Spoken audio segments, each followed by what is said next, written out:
What is going on, everyone? Jason here, and today we're going to talk about one of Apple's newest and most exciting products. And here I'm talking about the brand new Apple iPad Pro that was launched a few weeks ago, boasting a new micro LED display and the addition of the Goliath M1 chip. The newest iteration of Apple's tablet has been so popular, it's still unavailable for pickup in stores, and shipping dates in certain locations are still backed up. So no doubt, after Apple made its announcement, in a rush of excitement, I quickly ordered this guy. Now, before you get the wrong idea, there's something that you need to know about what you're seeing here. This is not the new M1 iPad Pro.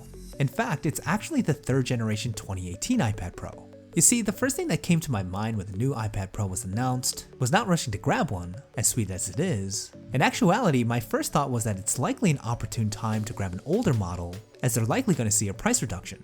And I was right. I bought this base model 12.9-inch 3rd generation iPad Pro on Apple's refurbished store for only $629. Compare that to the $1,099 starting price of the new M1 version, and that's a huge cost savings. And today I want to go into why I believe that going with this iPad Pro is a way better value for most consumers, as to me it provides near the same overall user experience. Now, before we get into the review, in case you're new here, I'm Jason. I would really appreciate it if you give this video a thumbs up. It really does help me out. And in case you're a tech junkie like me, don't forget to subscribe to the channel so you can stay up to date with all the reviews. So the first reason why I decided to go with this iPad Pro over the M1 version is the physical design.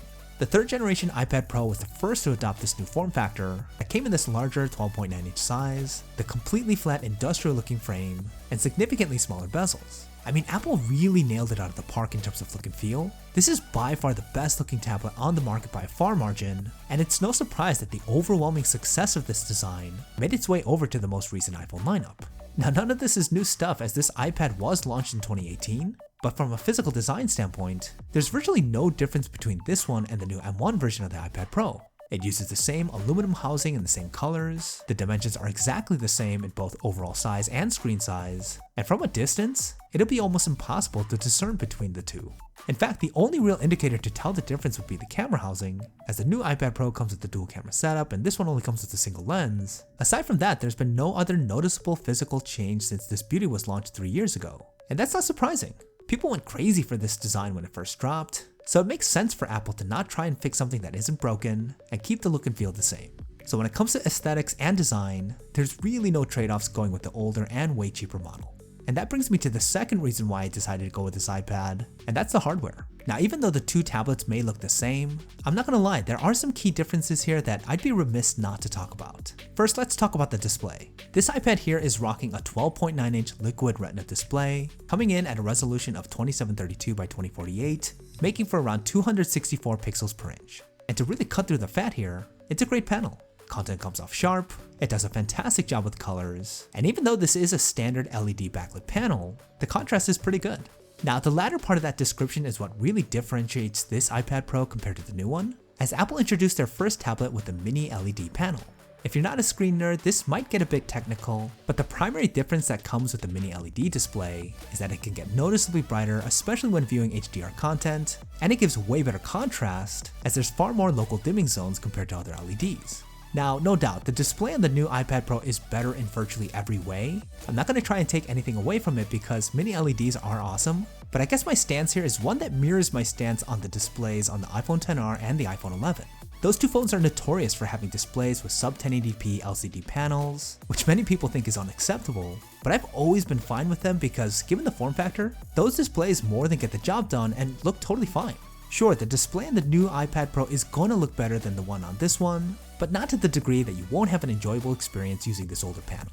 If this were something like a TV or a high-end monitor, I'd much more factor in differences like this, but for a tablet like the iPad, I would much rather take the cost savings and go with the older technology that really in its own right is still pretty great. And to me, the main area of importance with the display isn't the display type, it's the high refresh rate. One of the most appreciated features to have made its way to Apple's mobile devices has been the ProMotion 120Hz display, which was debuted on this iPad, and it's pretty awesome. The masterful optimization Apple has been able to accomplish between its hardware and software has always led to a very smooth UI navigation experience, but adding the higher refresh rate really does make for a more pleasing and, dare I say, more luxurious feeling. Everything is buttery smooth, gameplay is absolutely fantastic, and importantly, there hasn't been any improvements made in this area in the newest version.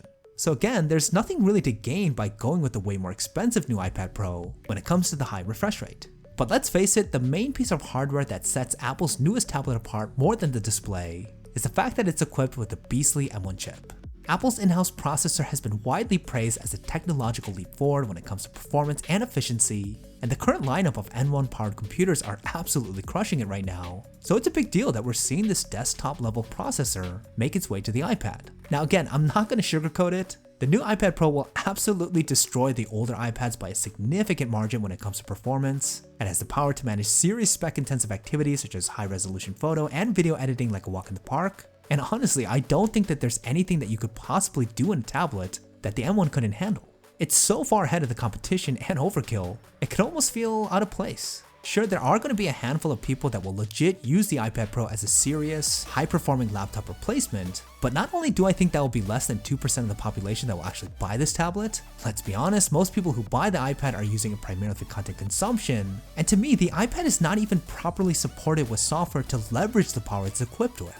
It can't run desktop level apps like Final Cut Pro or Adobe Premiere, and the mobile app equivalents for the here and now are kind of limited in terms of capability and are designed to run perfectly fine with mobile processors. I mean, it's kind of like jamming a V8 Hemi engine into a go-kart that isn't designed to go past 2 gears. It's total overkill. And to its credit, the 2018 iPad Pro is still a beast when it comes to performance. The A12X chip is so future-proofed, despite it being around 3 years old. The iPad is still blazing fast, even when I'm doing things like playing spec-heavy games or some high-resolution photo editing. At the end of the day, it comes down to this. I'm going to use this iPad the same way 98% of people do, to consume things like email, the news, YouTube videos, Netflix, and to use as a convenient mobile device for replying to email, writing scripts for videos that I produce, and making thumbnails. I don't need the M1 chip anytime soon to do any of those things, and I would argue that most people don't either.